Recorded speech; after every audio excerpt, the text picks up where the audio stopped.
நேர்களை இன்றைக்கு நாம் மத்திய கிழக்கினுடைய தகவல்களோடு உங்களை இன்று காலை சந்திக்கின்றேன். மிக முக்கியமாக மத்திய கிழக்கில் காசாவில் சீஸ்ஃபயர் அமெரிக்கா அறிவிப்பு. ஆனால் அமெரிக்காவினுடைய அறிவிப்பை ஹமாஸ் ஏற்றுக்கொள்ள மறுக்கிறது. தங்களுக்கு நீதி கிடைக்கவில்லை என்பதை போன்று ஹமாஸினுடைய நிலை தொடர்கின்றது. அமெரிக்க அதிபருடைய ஸ்பெஷல் என்பை ஸ்டீவ் விட்காஃபுடைய அந்த அறிக்கை has been submitted. அது தயாராகி அவர்களுக்கிடத்திலே வழங்கப்பட்டிருக்கிறது. ரெண்டு தரப்பிலும் ஸ்டீவ் விட்காஃப் பேசிய பேச்சில் இஸ்ரேல் ஏற்றுக்கொண்டாலும் அது ஹமாஸுக்கு பெரிய ஏமாற்றத்தை தருகிறது. ஹமாஸினுடைய நெடுங்கால கோரிக்கை நீண்ட காலமல்ல, நிரந்தர போர் நிறுத்தம், சீஸ்ஃபயர். ஐடிஎஃப் முழுமையாக இஸ்ரேலுடைய இராணுவத்திற்கு எந்த பகுதியிலும் கால் வைப்பதற்கு கசாவில் இடமில்லை என்பதுதான் ஹமாஸினுடைய கோரிக்கை. அதுதான் நியாயமானதாகவும் இருக்கும். ஆனால் இந்த அக்ரிமெண்ட் ஒரு 60 நாட்களுக்கு மட்டும்தான். இஸ்ரேலை போன்ற மனித விரோதமான இராணுவத்தினுடைய செயல்பாடுகளை 600 நாட்களை தாண்டியும் தொடர்கிறது. பொதுமக்கள் கொலை, அதை போன்று முகாம்களையும் பள்ளிகளையும் மருத்துவமனைகளுமே அவர்கள் கொலை செய்கிறார்கள். அமெரிக்காவுடைய ஸ்டீவ் விட்காஃப் கடந்த முறை இருந்த அந்த பேச்சுவார்த்தைக்கு ஏற்ப இந்த முறை பல தடைகள் இருப்பதாகவும் கூட ஹமாஸினுடைய செய்தி நமக்கு தெரிவிக்கிறது. ஹமாஸினுடைய நிரந்தர சீஸ்ஃபயர் மட்டுமல்லாமல் அவர்கள் பல புதிய கண்டிஷன்கள் அல்ல, ஒரு தேவையான விவகாரத்தை தான் ஹமாஸ் சொல்கிறார்கள். நிரந்தரமான ஒன்று, நிரந்தரமான சீஸ்ஃபயர், போர் இருக்கக்கூடாது, ஐடிஎஃப் வெளியேறிவிட வேண்டும். இரண்டாவது, தாராளமாக உணவு பொருட்கள் வர வேண்டும். இதுவும் ஏற்புடையதானே, மக்களுக்கு தானே. மூன்றாவது, இந்த சீஸ்ஃபயரை கண்காணிக்கக்கூடிய அளவில் யூஎன் செக்யூரிட்டி கவுன்சிலிருந்து விசேடமான தூதர்கள், ஆளுமைகளை நியமிக்க வேண்டும். அமெரிக்காவினுடைய இந்த திட்டம் திருப்தி அளிக்கவில்லை என்றாலும் அவர்களுக்கு எடுக்கிற இந்த 3 விவகாரங்களில் இவர்கள் சரியான அளவுக்கு அவர்களை ஏமாற்றம் அளிக்கின்றது. உணவுப் பொருட்கள் குறித்து பேசவில்லை, ஆனாலும் ஐடிஎஃப் தொடரப்போகிறார்கள், அங்குதான் இருக்க போகிறார்கள். அப்போ இந்த சீஸ்ஃபயரில் எந்த பிரயோஜனமும் இல்லை. ஏன்னா வரம்பற்ற மனித விரோத மோசமான உலகத்தினுடைய ஒரு பெரும் இராணுவ கும்பல் இஸ்ரேல், அவர்கள் வெளியேறிவிடுவதுதான் நியாயம், அதுதான சீஸ்ஃபயர். ஆனால் 60 நாட்களுக்கு மட்டும் மறுபடி பெஞ்சமின் நெத்தன்யாகுவும் அவனது பாரிவாரங்களும் சொல்வது நிரந்தர சீஸ்ஃபயர் எப்போதும் இல்லை, நாங்கள் நினைக்கும் போதெல்லாம் அழிப்போம், நாங்கள் நினைக்கும் போதெல்லாம் தாக்குவோம். இதற்கிடையில் ஹமாஸினுடைய தரப்பில் ஒரு ஏமாற்ற செய்திகள் என்னவென்றால், உலகத்தில் யூரோப் நாடுகள், German, Italy, Spain, UK, France, இப்படி எல்லா நாடுகளும், கனடா, எல்லா நாடுகளும் வலிமையாக தங்கள் கருத்துக்களை காசாவினுடைய பலஸ்தீன விடுதலைக்கு சொல்கிறார்கள். ஆனாலும் பேச்சுவார்த்தைகள் நடப்பதற்கு முன்பு இவர்களுடைய அறிக்கைகள் வெறும் சொல்லாடலாக மட்டும்தான் இருக்கிறது. அது களத்தில் பதிவு செய்யப்பட்டாலும் அது நடைமுறையிலே இல்லை என ஹமாஸ் அதிருப்தி தெரிவிக்கிறது. ஆயுதங்கள் மௌனிப்பு என்பது உடனே நடக்க வேண்டும். ஒரு சிங்கிள் பீஸ் கூட, பிளைடு கூட போகக்கூடாது. அதில் ஹமாஸ் என்ன சொல்கிறாங்க, சொன்னாலும் சப்ளை நடக்கிறது என்பது போல தான் அவர்கள் நினைக்கிறார்கள். அறிக்கை வெளியிட்டு உடனடியாக ஆக்ஷன் எதுவும் இல்லை. ஆனால் பலஸ்தீனத்தின் மக்கள் கொடூரங்களை உணர்ந்திருக்கிற யூரோப்பிய யூனியன் உடனடியாக ஆக்ஷனில் இறங்காமல் வெறும் சொல்லாடலை சொல்லி கொண்டிருந்தால் எப்படி என்ற கேள்வியையும் ஹமாஸ் தரப்பில் எழுப்பப்பட்டிருக்கிறது. இரண்டாவது, இப்பொழுது ஏற்பட்டிருக்கக்கூடிய அடுத்த ரணகல விகிதம், நேற்று முன்தினம் ஒரு எக்ஸ்பேண்டிங் வார் என்பதை போல, எப்பொழுதுமே யூதர்களை பொறுத்தவரை வாக்கு சுத்தம் இருக்காது. சொன்னால் பொய் சொல்வார்கள், வட்டி தனது வாழ்வின் ஆதார மையமாக வைப்பார்கள், படைப்பில் தங்களை உயர்வான படைப்பாக எண்ணுவார்கள், பலஸ்தீன உயிர்களை நாய்களை விட கேவலமாக எண்ணுவார்கள். அதனால் அவனுடைய மனோநிலை அப்படித்தான் இருந்தது, இருந்து கொண்டு இருக்கிறது, இனியும் இருக்கும். இந்த நிலையில் இந்த 30ஆம் தேதி மாஸ் எவாக்குவேஷன், அதாவது அவன் என்ன சொல்கிறான்னா, மக்களை பரிதவிக்க விடுவது, பதட்டத்தை ஏற்படுத்துவது, படுகொலைகளை செய்வது. ஆர்டர் ஃபார் பலஸ்டீனியன்ஸ் இன் நார்த் காசா, இந்த ரேம் ஆபரேஷன், அதாவது வடக்கு காசாவிலிருந்து மக்களை அனுப்புவது. எங்கே போவான்? 40 கிலோமீட்டரில் நடந்து போனாலே ஒரு 2 மணி நேரத்தில் முடிச்சிடலாம் காசா. இங்கேருந்து அந்த பக்கம், அந்த பக்கம், அந்த பக்கம், அவ்வளோதான்.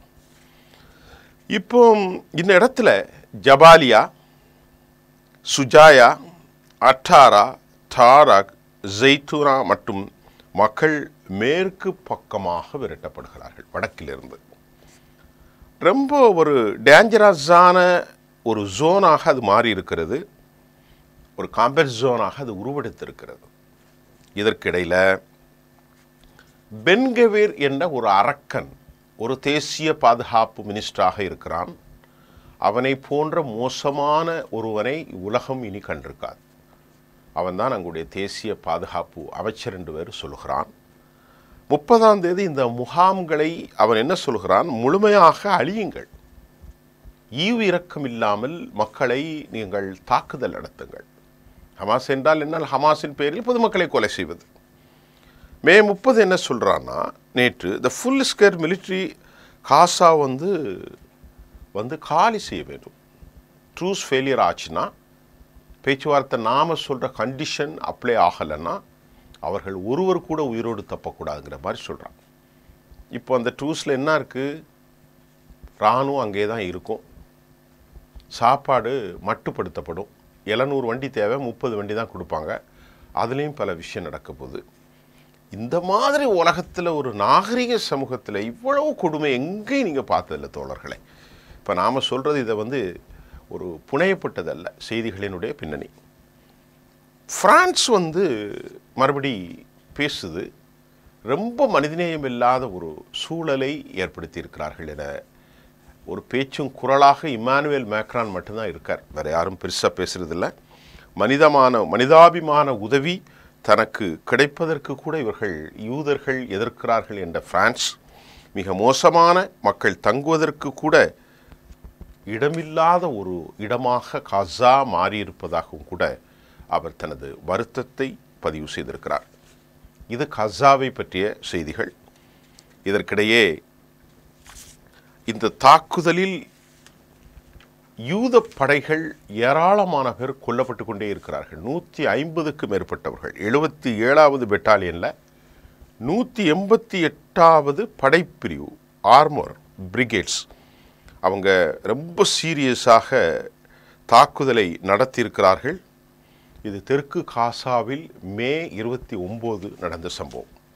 ஆக பெரும் உயிர் சேதங்களை சந்தித்து கொண்டிருந்தாலும் அதற்கு பழிவாங்குவதற்காகத்தான் அவர்கள் பொதுமக்களை கொலை செய்கிறார்கள். நான் மறுபடியும் சொல்கிறேன், எப்பெல்லாம் அந்த பம்பார்டன் குண்டு போடுவது நடக்கிறதோ அதற்கு முன்பு இஸ்ரேலுடைய இராணுவம் பெரும் இழப்பை சந்தித்திருக்கும். ஏன்னால் ஹமாஸ் இறந்து கொண்டு தான் இருக்கிறார்கள். இருந்தாலும் பெரும் சேதம் பொதுமக்களுக்கு தான். அவர்கள் அந்த டனாலில் பம்மிக்கொள்கிறார்கள், யுக்தியாக ஆம்புஷ் தாக்குதலை நடத்துகிறார்கள். ஆம்புஷ் தாக்குதல்களை நடத்தினாலும் அவர்களால் அதை மிகைப்படுத்த முடியவில்லை. ஏன்னா லோக்கலில் அவங்களுக்கு நிறைய எக்ஸ்பர்ட்ஸ் இருக்குது. அந்த மோனிஷன்ஸ் வீசப்படுகிற வெடிக்காத குண்டுகளை பிரித்து மீண்டும் உருவாக்கம் செய்து அவர்கள் மீதே தாக்குவது தான் வலிமை. இதில் ஒரு பெரிய விஷயம் என்னென்னா, இன்றைக்கு வரைக்கும் எல்லா நாடுகளையும் அவர்கள் மௌனிக்க செய்தாங்க. நல்ல கவனிங்க சோழர்களே. ஆனால்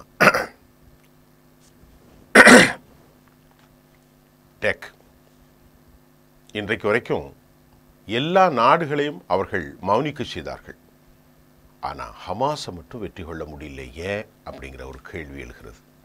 அது யாருக்கும் புரியல, யாருக்குமே புரியல. ஒரு சின்ன படை, இவ்வளவு பெரிய படை 600 நாட்களா?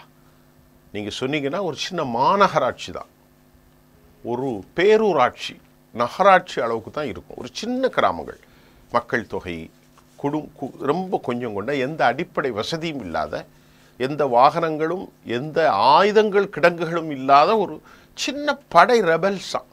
ஆனால் அவர்களை எதிர்த்து இன்வின்சிபிள் ஃபோர்ஸ்ன்னு டெக்ளேர் பண்ணக்கூடிய இஸ்ரேல் இதுவரை வெற்றி கொள்ள முடியாமல் 2 வருஷமாக இப்போ திணறிக்கிட்டு இருக்காங்க.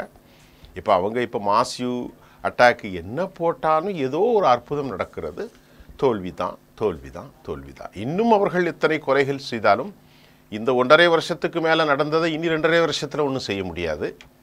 அது சாத்தியமும் அல்ல. அப்படி சாத்தியம் உலகப் பிரகாரமான சாத்தியமாக இருந்தாலும் ஏதோ ஒன்று அவர்களை தடுத்து தோல்வி முகாமிலே கொண்டு நிறுத்துவதை நாம் பார்க்க முடிகின்றது. இது அங்கிருந்து நான் தொடர்ந்து பார்த்து கொண்டு இருக்கக்கூடிய செய்தியினுடைய பின்னணி. இப்போ நம்ம அடுத்து லெபனானுக்குள்ளே போகலாம். லெபனானுடைய ஹிஸ்புல்லாவுடைய தாக்குதல் ஹிஸ்புல்லாவுடைய ஆயுதங்களை களைவு செய்வதற்கு, மௌனியாக்குவதற்கு டேவிட் ஓன் மட்டுமல்லாமல் லெபனானுடைய பிரதமர் கடுமையான நடவடிக்கைகளை எடுத்திருக்கிறார். லெபனானுடைய பிரதமர் நவாப் சலாம் அவர் என்ன சொல்கிறாருன்னு சொன்னால், லெபனானுடைய பாதுகாப்பு, லெபனானுடைய ஆயுத கேந்திரங்கள் எல்லாம் லெபனானுடைய இராணுவம் மட்டும்தான் இருக்கும். அரச படைகள் வலுவாக இருக்க வேண்டுமே தவிர பிரதமர் நவாப் சலாம் மற்றும் இது போன்ற போர்க்குழுக்கள் இருக்கக்கூடாது என்பதை லெபனானுடைய பிரதமர் நவாப் சலாம் அவர் எடுத்துச் சொல்லியிருக்கிறார். மிக முக்கியமாக அங்கு இருக்கக்கூடிய ஷியா குழுக்களின் மூலமாக வந்த செய்தி ஒன்று இருக்கிறது. ஷியாவினுடைய தலைமை இமாம் அவர் என்ன சொல்கிறார்னா, லெபனானில் ஹிஸ்புல்லாக்குள் ஆயுதங்கள் பறிக்கப்பட்டால், இப்போ இவர்கள் பறித்து கொண்டிருக்கிறார்கள் தெற்கு பகுதியில், வடக்கு பகுதியிலலாம் ஒன்றுமே செய்ய முடியாது. லெபனானினுடைய பாதுகாப்பில் மட்டுமல்ல, லெபனானில் வாழுகிற ஷியா மக்களுக்கு பெரும் உயிர் அதிர்ச்சி ஏற்படும் என்று அஞ்சுகிறார்கள். உலகத்தில் ஒரு பெரிய ஆயுத குழு அப்படின்னு சொன்னோன்னா ஹிஸ்புல்லா தான். எதுக்குன்னா பாலிஸ்டிக் மிசைல்ஸ் எல்லாம் கொண்டிருக்கக்கூடிய ஒரு படை, 2000க்கும் மேற்பட்ட மிக வலிமையான ரிஸ்வான் படைகளையும் தன்னகத்தை கொண்டது. அப்படி உருவாக்குனதான் ஹசன் நஸ்ருல்லா, அலி கராரி, ஃபயாத் சுகூர் இவர்களை எல்லாம் கொலை செய்து விட்டார்கள். அந்த கொலைகளுக்கு பின்பும் அவர்கள் வலிமை இழந்து போனது என்னவோ உண்மைதான், அதை மறுக்கவே முடியாது. ஏன்னா ஹிஸ்புல்லா இந்த போருக்கு முன்னால் பெரிய தாக்குதல் நடத்தி காலி செஞ்சிருவாங்கன்னு ஈரான், அதாவது இஸ்ரேல் ரொம்பவே பின்வாங்கினாங்க. 2006 தோல்வி கண்டது. ஆனால் எதிர்பார்க்காதல் பெரும் அதிர்ச்சி ஹிஸ்புல்லாவுக்கு ஏற்பட்டிருக்கிறது. அதுதான் உண்மையான செய்தி. இன்றைக்கு நவாப் சலாம் அவர்களும் டேவிட் ஓன் அமெரிக்காவினுடைய சொல்லாடல்களை ஏற்று சவுதி அரேபியாவினுடைய சில உதவிகளையும் பெற்று அவர்கள் ஹிஸ்புல்லாவை தரைமட்டமாக்குவதற்கு முயற்சி செய்கிறார்கள். தெற்கு லெபனான் உடன்பட்டாலும் வடக்கு லெபனானில் ஆயுத களைவு ஒருபோதும் சாத்தியமில்லை என இப்பொழுது நடக்கக்கூடிய உள்ளாட்சி தேர்தல்களில், லெபனானுடைய தேர்தல்களில் மாபெரும் வெற்றியை பெற்ற ஹிஸ்புல்லாவை வடக்கு பகுதியிலிருந்து நீக்குவது எந்த விதத்திலும் சாத்தியமில்லை. மக்களுக்கு ஒரு பெரும் அதிர்ச்சி ஏற்படுத்தியிருக்கிறது. லெபனானில் மக்களோடு மக்களாக ஒரு பிரிவாக அவர்களுடைய தர்மம், அறக்கட்டளை எல்லாம் செய்து கொண்டிருந்த ஆயுத குழுக்கள் தான் ஹிஸ்புல்லா. அவர்கள் ஒன்றுமில்லாமல் லெபனான் அரசாங்கம் எடுக்கிற நடவடிக்கை, லெபனான் வரக்கூடிய அந்த நடவடிக்கை மக்களுக்கு பெரும் அதிர்ச்சி ஏற்படுத்தியிருக்கிறது என்கிற செய்தியும் வந்திருக்கிறது. இந்த நிகழில்தான் மக்களுக்கு பெரும் அதிர்ச்சி. இந்த நிலையில் நவாப் சலாம் அவருடைய பேட்டியும் திரு டேவிட் ஓவனுடைய பேட்டியும் நாம் சொல்லியிருக்கிறேன். அவர்களுக்கு ஒரு பெரும் சிக்கல், குறிப்பாக சிரியாவில் பஷர் அல் ஆசாத்துடைய ஷியா தலைமை வீழ்ந்த பிறகு அந்த மண்டலம் முழுமையாக அடைக்கப்பட்டு விட்டது. அங்கிருந்து அவர்களுக்கு ஆயுத சப்ளை இல்லை. வேறு புறமாக லிபியாவுக்கு சென்று கடல் புறமாக வரப்போகிறது என்றெல்லாம் நான் ஒரு செய்தியை சொல்லியிருந்தேன். இது என்னுடைய செய்தி அல்ல, சர்வதேசத்தினுடைய செய்தி. இப்போ இல்லை, ஒரு 4-6 வாரத்துக்கு முன்னாடி. இப்போ அது அவர்களுக்கு தடை. அடுத்து மட்டுமில்லாமல் சிரியாவில் ஹயாத்து தஹ்ரீக் அல் சாம் என்று சொல்லக்கூடிய சுன்னா தலைமையிலான சவுதி அரேபியா துருக்கியின் ஆதரவு பெற்ற அபு முகமது அல் கோலானி அல் சார் உடைய ஆட்சிக்கு அமெரிக்காவுடைய கொடியை நேற்று ஏற்றியிருக்கிறார்கள். சிரியாவில் 2012க்கு பிறகு கொடி இறக்கப்பட்டு நேற்று தான் அந்த கொடியேற்ற விழா நடந்திருக்கிறது. அது ஒரு பெரும் நிகழ்ச்சி. அமெரிக்காவினுடைய மூலதீர்கள் 7 பில்லியன் கத்தர், அமெரிக்கா இவர்கள் அனைவரும் இழந்து ஒரு கார்ப்பரேட் நிறுவனத்தினுடைய முதலீடுகள் வருகிறது. அல்சார் முழுமையான அமெரிக்காவினுடைய பிராக்சியாக மாறியிருக்கிறார். சவுதியினுடைய ஆளுமையாக மாறியிருக்கிறார். துருக்கியினுடைய கையாளாக மாறியிருக்கிறார். இங்கே ஷியா பிரிவினுடைய தலைமைகளுக்கு, ஹிஸ்புல்லாவுக்கும் ஈரானுக்கும் மற்றும் ஹமாஸுக்கும் கடும் எதிர்ப்பாளராக அங்கே அல் சாரா என்கின்ற HTS மாறி இருக்கிறது. முதல் கொலைகளை நேற்று சந்தித்திருக்கிறார்கள். 6 பேர் என்று கேள்வியிருக்கிறேன். IS அமைப்பு முதல் தாக்குதலை சிரியாவின் மீது நடத்தி இராணுவ வீரர்கள் சிலர் படுகொலை செய்யப்பட்ட சம்பவம் பதட்டத்தை ஏற்படுத்தியிருக்கிறது. அமெரிக்காவினுடைய கொடியேற்றுதலுக்கும் சவுதி அமெரிக்காவினுடைய கையாளாக மாறுவதற்கும் பழிவாங்குவதற்கு IS அமைப்பு நடத்திய முதல் தாக்குதல் நேற்றைக்கு நடந்திருக்கிறது. இதற்கிடையில் ஹிஸ்புல்லாவுடைய இந்த விவகாரத்தை நாம் பார்த்தாலும் ஹிஸ்புல்லா ஒரு பெரிய அமைப்பு. 1.5 லட்சம் ஏவுகணைகளை தன்னகத்தை கொண்ட ஒரு அமைப்பு கூட உலகத்தில் கிடையாது. 1.5 லட்சம் மேற்பட்ட ஏவுகணைகள், IRGCுடைய பயிற்சிகள் ஹிஸ்புல்லாவுடைய நிராயுதபாணிகளாக ஆக்க முடியாது. அவர்கள் எல்லா பக்கமும் தங்களை வளர்த்து கொண்டுதான் இருப்பார்கள். அமெரிக்கா ஒரு காலத்தில் ஹிஸ்புல்லாக்களை பார்த்து அச்சமுற்ற சம்பவமும் இந்த போரில் நடந்துச்சு தெரிஞ்சது. அமெரிக்கா தன் படைகளை கொண்டு நிறுத்தியிருந்தாங்க. அந்த அளவுக்கு எக்ஸ்பெக்டேஷன் ஆச்சு. பயந்து கொண்டே இருந்தாங்க, அடித்து துவம்சம் செஞ்சாங்க. ஆனால் நஸ்ருல்லாவுடைய மரணம் தான் அவர்களை இருக்கிறது. இருந்தாலும் நயீம் காசிம் இப்போது ஓரளவு செய்து கொண்டு தான் இருக்கிறதாக சொல்லப்படுது. ஹிஸ்புல்லாவுடைய பலவீனப்படுத்தப்பட்டது சிரியாவின் ஆயுதத்தடைகள், அமெரிக்காவினுடைய அழுத்தம், லெபனானுடைய நவாப் சலாம் மற்றும் டேவிட் ஓனுடைய புதிய முயற்சி. இது ஒரு கருத்து. இது 2வது செய்தி. 3வதாக நாம் இப்பொழுது நமக்கு வந்த செய்திகளில் 3வதாக நாம் பார்க்கிற செய்தி, ஈரானுக்கு சவுதி அரேபியா எச்சரிக்கையை வெளியிட்டிருக்கிறது. அந்த எச்சரிக்கை மிக முக்கியமாக என்ன அப்படின்னு பார்ப்போம். இது உங்களுக்கு ஒரு வித்தியாசமான செய்தியாக இருக்கும் என்று நான் நம்புகின்றேன். சவுதியினுடைய மிக முக்கியமாக 89 வயது king Salman bin Abdul Azeez வயதானவர். அவர் தான் இந்த டெலிவரியை கொடுத்துருக்காரு. யார் மூலம்னு சொன்னால் அவருடைய மகன் ஹாலித் பின் சல்மான் மூலமாக கடந்த ஏப்ரல் 17ஆம் தேதி உச்சபட்ச தலைவர் சையத் அலி கோமினியை சந்தித்தார். இது ரொம்ப ரகசியமாக க்ளோஸ்டு டோர், மூடப்பட்ட அறையிலே ஒரு கடிதாசி கொடுக்கிறார். அந்த கடிதாசியில் என்ன இருக்கிறது என்பதை பிரித்து பார்க்கின்ற போது தான் தெரிகின்றது. இந்த கூட்டத்தில் கலந்து கொண்டவர்கள் யார் என்றால் வெளிவிவகாரத்துறை அமைச்சர் அப்பாஸ் அராக்சி மற்றும் வெளிவிவகாரத்துறை செயலாளர் இஸ்மாயில் பஹவி அண்ட் ஆல்சோ 3வது யார் என்று பார்த்தால் இன்னொருத்தர் வந்தது, அந்த பெயரை நான் குறிக்க மறந்துவிட்டேன். இந்த 3 பேரும் அங்கே இருந்திருக்கிறார்கள். இந்த 3 பேரும் உடனிருந்ததாகவும் சொல்லப்படுகிறது. அந்த கடிதத்தில் தான் நீங்கள் அமெரிக்காவுடைய சொல்லை கேளுங்கள், மீண்டும் ஒரு போரை எடுக்க வேண்டாம், என்ரீச்மெண்ட் செய்கிறதை கைவிடுங்கள். யார் எழுதியிருக்கிறார்? 89 வயது king Salman bin Abdul Aziz. அவர் டெலிவர் டு ஈரானுடைய கொம்யூனிக்கு எழுதின லெட்டரத்தில் ட்ரம்ப் டீம் விரைவாக டீலை எட்டுவதற்கு முயற்சிக்கிறார்கள். எனவே அந்த லெட்டரில் எப்படி இருக்கிறது, அவர் வெளியிட்டிருக்கிறது, டீல் முடிந்தால் இஸ்ரேல் போரை தவிர்க்கலாம். இஸ்ரேல் இவர் அடிக்கிறாரா, சவுதி சொல்கிறாங்க இஸ்ரேலுக்கு நீங்கள் பயந்து நடந்துக்கிடுங்க மாதிரி ஒரு செய்தியை சொல்கிறார். இஸ்ரேலோட போரை தவிர்க்கலாம். ஈரான் சவுதி US கணிக்க முடியாது என்ற ஒரு செய்தியும் சொல்கிறது. அவர்களை கணிக்க முடியலைங்கிறதும் ஈரான் தரப்பில் வந்திருக்கிறது. ஈரானுடைய இந்த என்ரீச்மெண்ட்ஸ், ஈரான் என்ன சொல்கிறாங்கன்னா நாங்கள் சாக்ரிஃபைஸ் செய்கிறதே வழி இல்லைங்கிறாங்க. இந்த என்ரீச்மெண்ட்ங்கிறது there is no negotiation on the table. அதில் அமர்ந்து கொண்டு இதை பேசுகிறதுக்கான பிரச்சனை இல்லை. இது it is a birthright. இது எங்களுடைய அடிப்படையான பிறப்பு உரிமை, எல்லாருக்கும் ஒரு இருக்கிறது. அதனால் நாங்கள் அதை விட போகிறதில்லை அப்படின்னு ஈரான் சொல்லியிருக்கிறது. ஈரான் மற்றொரு கருத்தை சொல்லியிருக்குது, டொனால்ட் ட்ரம்ப் ஒரு சரியான மனநிலையில் உள்ள மனுஷன் இல்லை. நெத்தனியாக எப்படி பைத்தியக்காரர் மாதிரி பேசுவாரோ அப்படிங்கிற மாதிரி ஒரு விவகாரத்தையும் சொல்லியிருக்கார். ட்ரம்ப் ஒரு அன்ஸ்டேபிள், அவருக்கு ஒரு நிலைத்தன்மை கிடையாது. ஆகவே இந்த டிஸ்மேண்டல் செய்வது இதெல்லாம் சாத்தியமில்லை. ட்ரம்புக்கு தெரியும் எங்களுடைய ரிட்டாலியேஷன் எப்படி இருக்கும் என்பதை அவர் தெரியும். ஆகவே இது கருத்தை ஈரானுடைய முன்னாள் IRGCனுடைய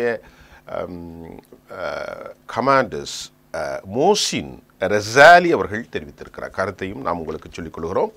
ஆக சவுதி அரேபியாவுடைய இந்த எச்சரிக்கை மட்டுமல்லாமல் ஆஸ்திரேலியாவில் ஆஸ்திரியன் இன்டெலிஜென்ஸ் என்ன சொல்லியிருக்கிறாரு, தெஹ்ரானுடைய நியூக்ளியர் வெப்பன்ஸ் தாக்கக்கூடிய இருப்பதாக ஆஸ்திரியா ஒரு தகவலை தெரிவிக்கிறார். ஆஸ்திரியன் இன்டெலிஜென்ஸ், அந்த ஆஸ்திரியன் இன்டெலிஜென்ஸ் என்ன சொல்லுக்குன்னா, தெஹ்ரானுடைய இன்டெலிஜென்ஸ்னால் ஈரானுடைய அந்த வெப்பன்ஸ் வந்து ரொம்ப ரொம்ப பவர்ஃபுல், அபாயமானது மட்டும் இல்லாமல் இது ரொம்ப ரிஸ்க் ஃபேக்டர், இஸ்ரேல் ஸ்ட்ரைக் செய்யக்கூடிய காரியங்கத்தையும் அது எச்சரித்திருக்கிறது. அது மட்டுமல்லாமல் ஆஸ்திரியாவினுடைய இன்டெலிஜென்ஸ் என்ன சொல்லுதுன்னா, ஈரானுடைய இந்த வெப்பன்ஸ் ப்ரோக்ராம் ஈடுபட்டுள்ளதாக ஃபாக்ஸ் நியூஸில் சொல்கிறாங்க. அவங்க வலிமையாக இன்ரிச்மெண்ட் மாதிரி இல்லைங்க, உருவாக்கி ரொம்ப தெளிவாக வைத்திருக்கிறார்கள்.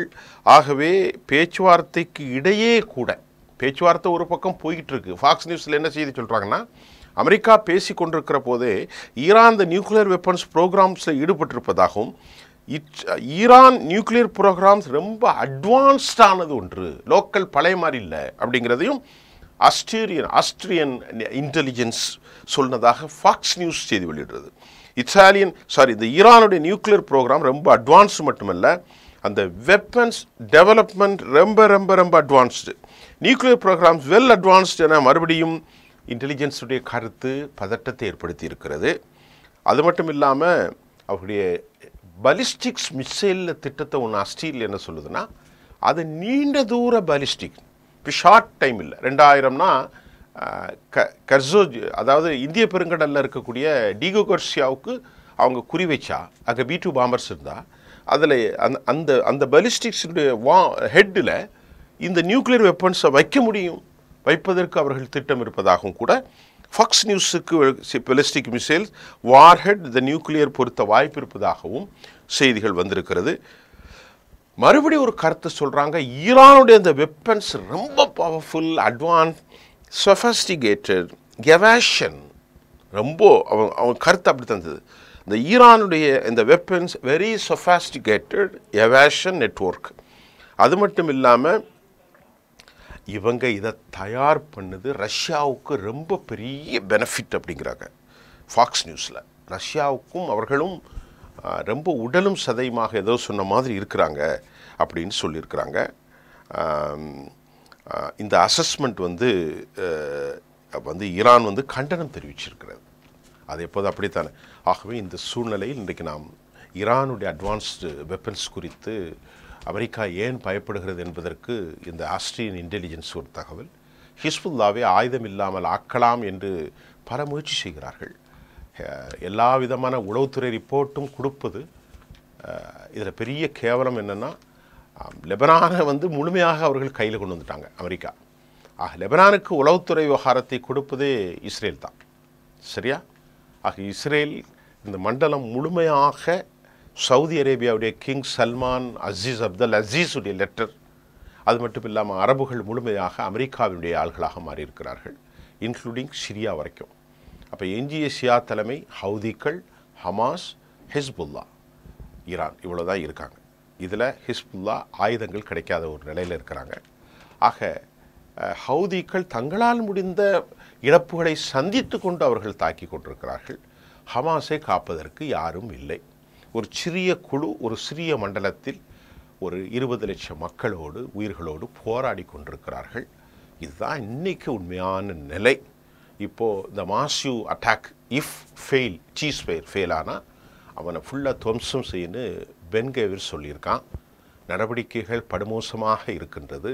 உணவில்லை, தண்ணீர் இல்லை, ஷெல்டர் இல்லை, எதுவுமே இல்லை. இதுதான் இன்றைக்கி கரெக்டாக நான் சொல்லியிருக்கக்கூடிய செய்தி. ஐடிஎஃப் நிறைய உயிரிழக்கவும் செய்கிறார்கள். ஐடிஎஃப் நிறைய பேரை கொத்து கொத்தாக கொலைகளும் நடக்கின்றது. ஆக நிலைமை அவ்வளவு நல்லாக இல்லை. மனம் திருப்தி தரக்கூடிய அளவில் கஸாவின் நிலை இல்லை என்பதுதான் இன்றைய செய்தியாகும். நன்றி.